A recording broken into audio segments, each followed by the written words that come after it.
Alright guys, a lot of things to talk about in this video, but let's start with the open interest, right? This is the 4-hour time frame and it is still climbing. So yesterday we were somewhere right here where Bitcoin started breaking the floor and we have been on a rise. So essentially the price actions direction is to the downside, whereas your open interest keeps on adding up, right? Yesterday's open interest was 60,000 BTC. Today's open interest is at 68,000 BTC. So guys, essentially look. I don't think we can conclude with a particular sentence or a statement right here that Bitcoin is going to go to zero from this exact price point. I don't think we can do that anymore, because guys, look, now we are getting into a zone where most of the open interest coming from Binance is looking towards short selling, right? Most of the people are short right now on Binance. So this brings me on to a point. Why do I say this, guys? Because we are coming on to some key levels of support. So from yesterday's video, this was pretty much clear that we're most likely going to be headed towards $31,000 levels. But as of now, the reaction which is coming from $30,000 levels looks to me like in the small time frames, at least until the weekly candle closes onto CMEs and everything like that, something that is relevant. I think the price is going to be really choppy between this resistance and this support right here. So essentially losing this one on a weekly closing basis, essentially if you start closing this weekly candle below $31,000 levels, look guys, I'm not going to be extending targets all the way down towards $27,000, as I'm going to be certainly restricting my downside bias for this particular instance right here. Because guys, look, data coming from Binance is telling us that everybody is trying to get that short going. Now look guys, I don't mean to say that Bitcoin will stop falling from these price points. It can certainly happen, guys. It can certainly happen. Bitcoin can still trickle down. You see the trend right here. The trend is straight down. It's still going down. Now essentially what is happening right here is that we are diverging off of the lows right here, and we are printing some legitimate 4-hour bullish divergence, guys, and we are doing that as we are approaching this key level right here. Now why do I say this is a key level? Let me just take away all the indicators and talk about one single thing, guys. That's going to be on the weekly time frame itself, but it's going to be your super guppy. There we go. Super guppy on the weekly time frame, right? This is what we're looking at, guys. The bottom side of the guppy is coming in flat at $30,500, exactly at that support level, which I have been talking about since yesterday's videos, right? So losing $31,000 levels on a 4-hour closing basis, on a trending basis, would lead us all the way down towards 30,500. This is not like guys, this range is not big. We are squeezing hard against a pretty small price range right here, and as we are coming down to the bottom, we are printing in divergence, guys. Essentially not a picture. Now this is certainly on the weekly time frame, but on the small time frames, not exactly a pretty exciting figure, guys. We are rolling into the weekend, and that brings about more and more confusion. So I would not be putting a lot of weight into breaking this range and breaking this entire low below $31,000 levels for this weekend itself, although the momentum is still brewing up, guys. The momentum is still brewing up, right? Now the 200 simple, just by looking at the guppy indicator, and the 200 exponential moving average on this one is guiding the trend, guys, and this is still inclined heavily to the downside. So essentially our bias is certainly going to be aligning to the downside, but with a little less expectations to the downside, which is going to be your $30,500 levels.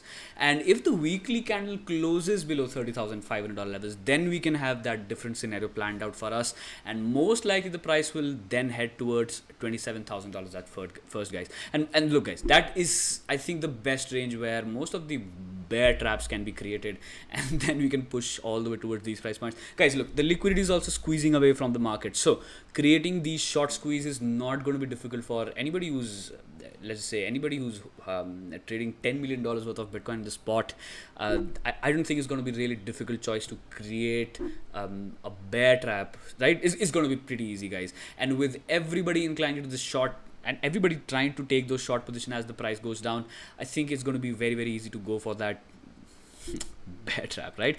But guys, look, if there has to be a confirmation, it is going to be on towards the downside of the guppy. I'm just going to follow up with the thing which I've been talking about for a very long time, the lower side of the guppy, guys. You start closing weekly candle below this one, yes, your probabilities towards 27,000 Bitcoin is going to come into fruition pretty soon, and most likely the price drop down will stop at $27,000 levels, guys. I do believe that if we have to go down towards $20,000 levels, it's not going to be a straight line down. It will take some time. The prices will get accumulated, and the market will decide direction direction first, and then maybe we could head towards that direction, guys. It's not going to be that easy, right? So let's take a look at the volume profiles as well, for that matter, on Binance on BTC USD Binance, right?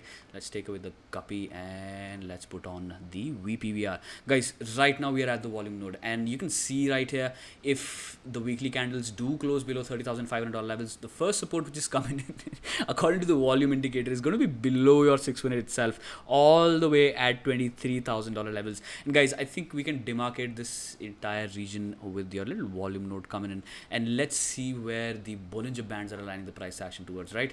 Weekly Bollinger Band, that is also significant, guys. All right, now this is coming pretty close, and the way this candle is looking right now, and if we close like this, yes, this lower Bollinger Band will come down all the way towards $24,000 levels, guys. But I think the acceleration in the price action to the downside would not kick in with this kind of structure in the open interest, guys. Look, it can certainly happen.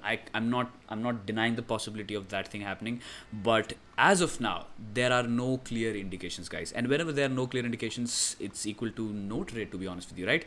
And for that matter, right here, had we been continuing our trend down with your Bollinger Bands downside on the 12-hour time frame itself, that is another confirmation, guys. That is one of the good confirmation that we can look at. So as of now, this candle is looking fine, and this could lead the price action all the way towards $33,000 levels. But essentially, guys, I feel that even if the price comes back onto these levels with the Bollinger Band, with the middle Bollinger Band and the 21 exponential aligned to the downside, strengthening to the downside, it's going to be a sell, guys. If you come to $33,000 by this weekend, I don't think you have to get your horses high and target a 40,000 BTC right off the bat. Most likely, guys, it's going to be a very squeezed out situation for the weekend itself. So there's no clear direction going on, right? All right, so let's talk about Ethereum as well. So what's going on right here? Crazy amount of traps taking out the low, but immediately pushing to the upside, guys. This is kind of like the price action which just, to be honest with you, it annoys me as well. If I am getting into any directional trade which is looking pretty clear from a breakdown, and the price action behaves like this, like you see this kind of behavior going on in the price action after the breakdown, this is not strength, guys. This is not strength. So essentially, as we come down to the range lows for Ethereum itself, which is going to be 1800 to 1750 itself, we are looking at a loss of momentum. The momentum is kind of losing, and the RSI has started diverging on the hourly time frame. Now that could extrapolate into 4-hour time frames divergence, as well as this could be looking constructive down the line, right? So essentially on Ethereum USD RSI as well, we're looking at a pretty strong grind right here, right? So if we are going to be situating below this one, yes, your trend is going to be to the downside, which is going to be reinforced by the 21 exponential on the 4-hour time frame. So if we start taking this RSI grind to the upside and we start trending above the 21 exponential as well to the upside, your bullish divergence coming from this point and this point would come into fruition, guys. And then we could be targeting $2,050 Ethereum for the weekend's price action itself. Now until then, guys, me personally, I don't see a particular direction being picked up right now, and most likely it's going to be very choppy. So there comes the most interesting part of this video, guys. How institution money is going to be your early indication, right? Now look, guys, these things work until they don't, but as of now this is working completely fine. And shout out to Crypto Sniper, a market sniper, I guess. Got to check out his channel as well, and he's pretty much experienced in the financial markets, guys, and he's certainly way more older than I am. So yes, he has a lot of experience going on, and he was the one to point this one out, and I feel responsible that yes, I got to present this one to you guys as well. So down below we have BTC USDT on Binance, and on the top we have GBTC, Grayscale Bitcoin Trust, right? This is your institutional money, all your fucking microservices and all that. This is your GBTC, and you can see right here, guys, as we started pumping from the Tesla pump right here, you print in the high which was sitting in at $57 per GBTC, right? And guess what, guys, just looking at the price action structure, this was not the top. This was not the top on Binance, whereas this was the top on your institutional interest, guys. And you can see right here, Binance had that continuous rise in the price action, and your tops and look, new tops were being formed, whereas your Grayscale and your institutional money was not interested in buying BTC anymore, guys. And this is when the real divergence started happening, and this is when the real breakdown started happening as well, right? This was your clear indication. This was your clear indication that maybe the big money is not interested in crypto assets anymore, and this is why we came down. Now guys, look, obviously it's been 3 months, right? It's been 3 months since the breakdown, and these things are pretty easy to look at when you are judging from the hindsight. When the movement has already taken place, yes, it's pretty easy to talk about. But essentially what I'm telling you guys is that these kind of divergence will play out, right? You see crazy divergence going on between this high and this high and this high and this high on, like, if you're comparing the spot price action to the institutional money price action going on, right? And these are the things which you could be looking at, guys, down the line in the coming days. Whenever you see this kind of divergence coming from the top, that could indicate a midterm reversal for the entire crypto market altogether, guys. This is what you want to do. You want to stay ahead. You want to know. And as soon as Bitcoin started flipping out, that was your early indications, guys. And guess what? Look, Bitcoin's price action started breaking down onto these levels, whereas Ethereum's trend was still to the upside, guys. I remember this last leg to the upside was when Bitcoin's trend had not started breaking down, guys. Look, it was doing something like that, and Ethereum was completely diverging, guys. Now, what happens? Where are we right now?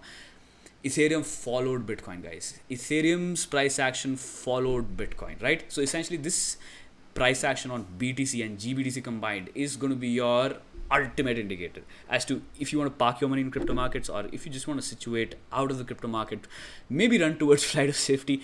These are the things, guys. Institutional and retail divergence, right? This is the point of what I'm trying to tell you guys. All right, so if you have any question, thoughts and opinions, leave them down in the comments. I will try to address all of the questions that you guys talk about, right? All right, I think that's been it for this video. I will catch all of you in the next video tomorrow, guys. Bye for now.